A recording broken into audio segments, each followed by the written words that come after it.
Hi, നമസ്കാരം.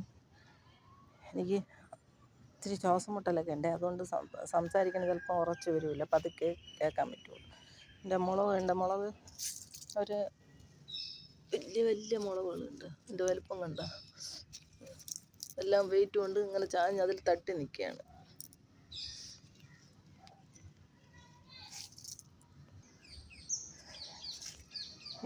ഇത് വൈകി വന്ന വസന്തമാണ്.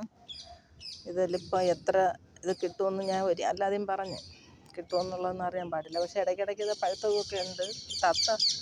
തത്ത മുകളിൽ കിടന്ന് ഭയങ്കരമായിട്ട് വിളിച്ചുകൊണ്ട് നടക്കുകയാണ്. ഉണ്ട് അതിലൊരു കൊല, അത് ഏകദേശം പഴുക്കാറായി തുടങ്ങി. ഇതിൻ്റെ ഇടയിൽ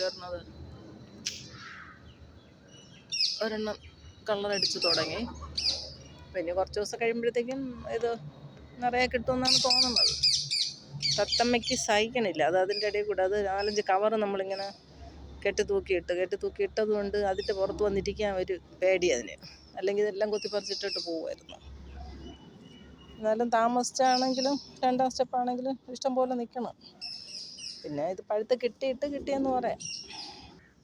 നമ്മൾ കഷ്ടപ്പെട്ട് വളർത്തും, അവർ തിന്നുകൊണ്ട് പോകാൻ അവർ മിടുക്കരാണ്. അതങ്ങനെ തന്നെ മനുഷ്യർ കഷ്ടപ്പെടുന്നതിൻ്റെ ആദായം പറ്റുന്നത് അവരാണല്ലോ.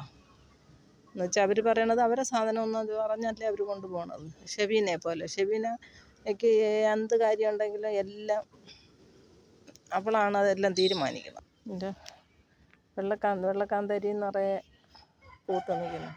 പിന്നെ ഒരു സംശയം കൂടെ അതിൻ്റെ ഇടയിൽ കൂടി പറഞ്ഞോട്ടെ. ഷെബീന ബീബി അറസ്റ്റ് ചെയ്ത് നിന്നത്തെ ഒരു യൂട്യൂബർ ഇട്ടുന്നത് കണ്ട്, സത്യമാണോ ഇല്ലാത്തതെന്ന് അറിയാനില്ല. പക്ഷെ അറസ്റ്റ് ചെയ്തിട്ടുണ്ടെങ്കിൽ നല്ല കാര്യമാണ്. ആ പെണ്ണിന് സ്ത്രീ എന്ന് പറയാൻ പറ്റില്ല, പെണ്ണിന് ഇത്തിരി ഒതുക്കേണ്ട അത്യാവശ്യമാണ്. ഒരു മര്യാദയില്ലാത്ത നാക്ക്. മനുഷ്യന് തുറന്ന് പറയാമെന്ന് വെച്ചാൽ എന്തും അങ്ങ് പറഞ്ഞു കളയാന്നുള്ളൊരു ധാരണയുണ്ട്. എൻ്റെ പടവലങ്ങയും നല്ല വലുപ്പമായി. അത് ഓണം വരെ നിൽക്കില്ല, വാവൂല് വരെയും നിൽക്കില്ല. ഒരു പൂച്ച വിളിച്ച് നടക്കണം. അവർ അവിടെ എച്ചിൽ കൊണ്ട് തട്ടും. ഇതൊക്കെ ഈ വിഴിഞ്ഞം പാറ്റുകളെ കൊണ്ട് ഒരു നിവൃത്തിയില്ല.